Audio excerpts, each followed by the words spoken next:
What if I told you that you could turn a raw dataset into a professional Excel dashboard in just a minute? In this video, I'm going to show you exactly how. Let's get started.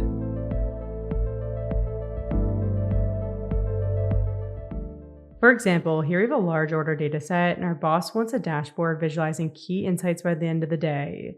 I know that sounds like it's going to take hours to complete, but we can actually create a professional dashboard in 2 simple steps. First things first, we need to insert the charts we want to include in our dashboard. Instead of spending hours manually building out a bunch of charts, we can use Copilot. Open Copilot on the Home tab and then enter the prompt.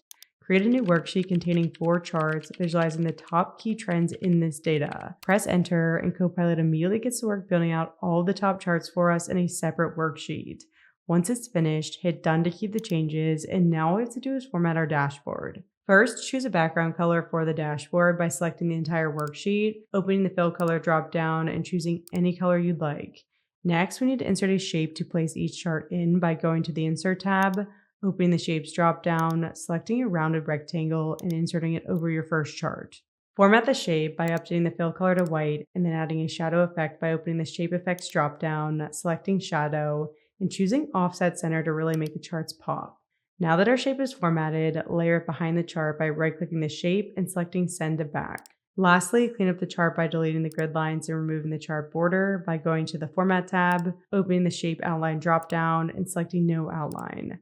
Repeat this process for the other 3 charts, and you have a stunning professional dashboard that your boss will think took you hours to build, but it really only took you a minute. What used to take hours of analyzing data and building charts from scratch, you just completed in 1 minute. If you found this video helpful, hit the thumbs up button and subscribe to our channel for more Excel tips.